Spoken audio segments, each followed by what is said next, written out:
Are you postmenopausal and battling weight gain and frustrated to no end? This is very, very common. Welcome to Talking with Docs. I'm Dr. Brad Weening. I'm Dr. Paul Zalzal. We have a guest here, a really smart one. She's an internal medicine doc. Those are like the smart ones, in case you were wondering. Hi, I'm Dr. Natasha Sheikh. I'm one of the internists here at the Oakville Trafalgar Hospital. I know Brad and Paul, and hopefully we're going to talk a little bit more about postmenopausal weight gain. And this is a really common problem. Yeah, it causes stubborn belly fat, and largely due to the fact that postmenopausal women are in a relative estrogen deficiency state, and so estrogen works in various organs throughout the body, or acts on various organs, and regulates a variety of mechanisms, and plays a role in our metabolism. So when you're estrogen deficient, you reap the negative consequences of not having enough estrogen in your body, and so it wreaks havoc on your metabolism. Right, and so many people, and we see this in our comments all the time, I'm eating the same as I did before, maybe I'm eating less, I'm exercising more, and my body is still changing. And it's very frustrating and I think defeating for a lot of our viewers. Oh, absolutely. It's definitely not your imagination. There's something going on with the hormones, specifically estrogen, during menopause that changes the way your body uses energy, metabolizes energy, and stores energy, and that's what seems to be happening. Exactly. So estrogen is a really important hormone that plays a role in a variety of mechanisms in the body. So it acts on the brain and is important in appetite regulation. So it actually promotes satiety or fullness. So promotes fullness and reduces or suppresses appetite. So when you are in a low estrogen state, sort of those mechanisms that regulate appetite are impacted. So all of a sudden you might start feeling more hungry than you used to. You have cravings, things like that. And that could be a result of less estrogen on board. Okay, so there's number one. Yes. Well, I was going to say I'm low estrogen because I'm always hungry. I must be. You might be low estrogen. Yeah, it might be. Okay, what else does estrogen do? Yes, so estrogen also plays a role in the way your fat is distributed. So it has this protective mechanism to allow for fat to be stored in the thighs, the buttocks, the hips, and sort of sparing the belly a little bit. And so when you start to lose estrogen as you age, you tend to have fat accumulate more in the abdomen, which we know is not great for your health. Right. Increased abdomen or fat in the abdomen is associated with higher risk of cardiovascular diseases, metabolic syndrome, things like that. So again, another reason why you have that stubborn belly fat that's not going anywhere despite your best efforts. And some of that's under the skin, but some of it's deep around our organs. Exactly. It's the really bad fat. Exactly. Right? That's called visceral fat, and that's the one that's really bad and associated with increased cardiometabolic risk. Okay. Are there other things that estrogen does that kind of biases towards gaining fat and gaining belly fat? Yes, it helps to maintain skeletal muscle mass. So of course, as you know, we age, we lose a certain amount of muscle mass every year as we age, and of course having less estrogen on board can play a role in, it kind of makes it harder for us to maintain muscle mass. So again, and that also plays a role in metabolism, as you know. Yeah, it's like a furnace that just burns lots of calories, that lean muscle mass. Yeah, exactly. The deal is with muscle mass, if you have more muscle mass on board, then you're burning more calories just sitting there doing nothing. Yeah. Because the muscles use energy even when they're not really doing much. So that's why having a good amount of muscle mass will increase your basal metabolic rate, which will just help you burn energy not doing anything. I used to think of it oversimplified.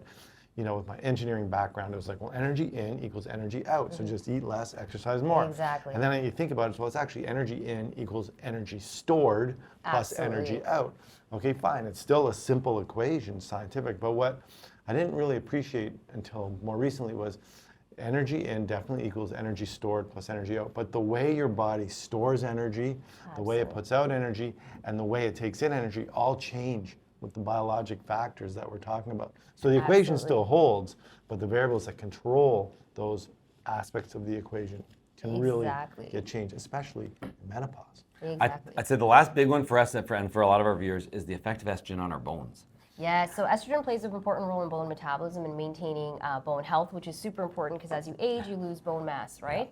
And so it's so important to take calcium and vitamin D, but building skeletal mass or increasing your muscle mass can also help prevent with bone loss and protect your bones. We preach resistance training. Yes. We think, honestly, everybody that's over 50, particularly women, should be picking up some weights a couple times a week. Start slow, stay consistent. Absolutely. Okay, so the main reason people clicked on this video and I've watched so far is they want to know, okay, fine, I have belly fat related to estrogen deficiency. What can I possibly do to combat this? Maybe to prevent it, but also to prevent it from getting worse, or maybe even to make it better. Yeah, so there's no easy answer. Sorry, no quick solution, guys. It's really about living a healthy lifestyle. And I know that sounds cliche, but it's true. So building more muscle mass, resistance training with progressive overload, increasing your weights every week in a safe manner and gradually to build that muscle. So at least, 3 times a week would be ideal. The other thing that you can do to sort of boost your metabolism is some form of cardio, because that helps with mitochondrial health. Those are the powerhouses of the cell that are responsible for energy production. So that's another thing that you can do.